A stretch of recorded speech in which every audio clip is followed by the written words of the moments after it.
Hello, Dr. Mo here with Digital Nomad Health at digitalnomadhealth.com. All right, so a topic that comes up frequently and is incredibly important, near and dear to my heart, is the idea of disease prevention. Why is disease prevention so important? Why do we harp on it as doctors so much? And why is it so important for our practice here at Digital Nomad Health? One thing to understand about Western medicine is that there aren't a lot of treatments that we actually have, even though that's what it might seem like. We have some antibiotics that we can use, and we have some surgeries that we can utilize, and there are some other medications that have been incredibly effective. But the majority of conditions and diseases that happen, that inflict us as human beings, don't necessarily have a lot of treatments. They become chronic conditions that we have to kind of manage. But they're not treated, they're managed, meaning we just kind of keep the symptoms under control, but the condition tends to worsen over time. And so preventing them, if that is even a possibility, can be a very powerful tool. An analogy that we always give to our patients is like a car, right? If you can prevent the wall of the cylinder wearing out prematurely, well, then that engine is probably going to last a lot longer. Now, something else might go, but at least the engine is going to be preserved. That cylinder wall is going to be preserved. The piston's going to move in freely. You're not going to lose a lot of oil, but it's going to require some maintenance. You're going to have to change the oil regularly, and you want to change it.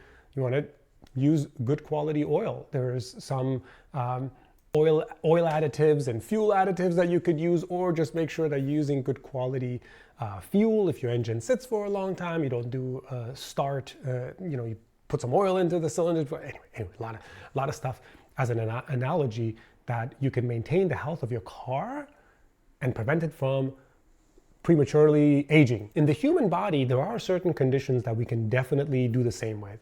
And the top four would be cardiovascular disease. That's number one. Probably one of the most important because it is one of the biggest killers. I will put type 2 diabetes as a second one because it is sort of a metabolic disorder.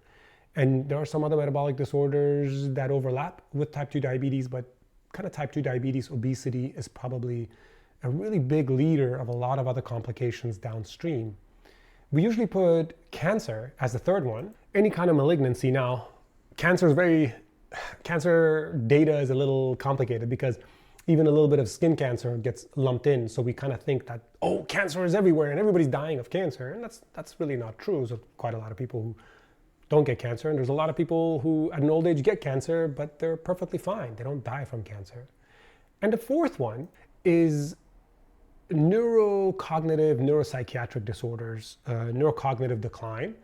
So oftentimes it starts with what we call mild cognitive impairment, MCI, and then develops into dementia. There are many different types of dementia.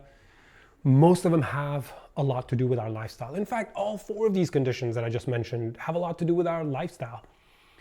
It's false to believe that, oh, if I live the perfect lifestyle, then I'm never going to get these diseases. No, I don't agree with that. I think if you live a healthy, balanced lifestyle, you might push a lot of these conditions further into the future, or if you do get them, they're going to be incredibly mild. And of course, in many cases, you may never get them. Your family history matters, your lifestyle matters, your stress matters, your diet matters, the medication you take, the supplements you take, all of that can affect whether you're going to get a condition, how severely you're going to get a condition, and how far into the future you're going to get a condition. I'm okay with my patients, for example, having some atherosclerosis, plaque buildup inside the arteries of, well, any part of the body, but really most important, the heart. But I don't want that plaque to be unstable plaque. I don't want unstable plaque near the brain or in the carotid arteries where somebody could get a stroke. I'm okay with somebody having occasional blood sugar spikes of even 180. It's not ideal, but I'm okay with it as long as they're not becoming diabetic, right? That's much more problematic. And I'm also okay with somebody developing maybe cancer way later in their life. In fact, most of us have some sort of cancer floating in our body all the time.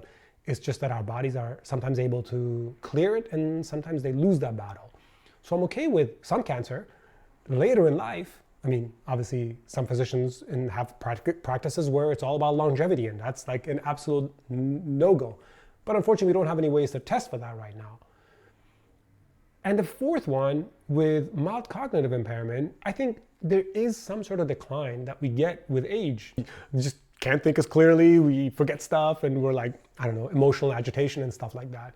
But they're manageable, and a little bit of mild stuff can hardly be noticeable. But I don't want somebody to have dementia, to full-on dementia or very progressive dementia. The goal is to prevent something like that, especially multi-infarct dementia, Alzheimer's dementia. These things, there's good data, good studies to show that they can be prevented. They can be delayed quite a bit, or that the disease can be so mild that it's hardly noticeable. So that's what we do here at Digital Nomad Health. I hope this is helpful to you guys, just as a background to understand what it is that we do, why chronic disease prevention is so important. Now, of course, there's tons of other chronic diseases, guys. There's muscle wasting, there's skin issues, there's joint problems, there's IBS, inflammatory bowel disease, prostate enlargement. There's a lot of other stuff that can also be prevented. But we always start with the big four. And as Dr. Peter Attia says beautifully, the four horsemen, I believe he calls it, we start with the big four because if you look up at any WHO and CDC or any other country's statistics, those are the big four killers. And we go from there, and then we work our way down, always assessing the individual and helping them prevent those diseases. So if I can be your physician, if I'm a good fit, go to digitalnomadhealth.com. Let's connect there. I would love to be your doctor.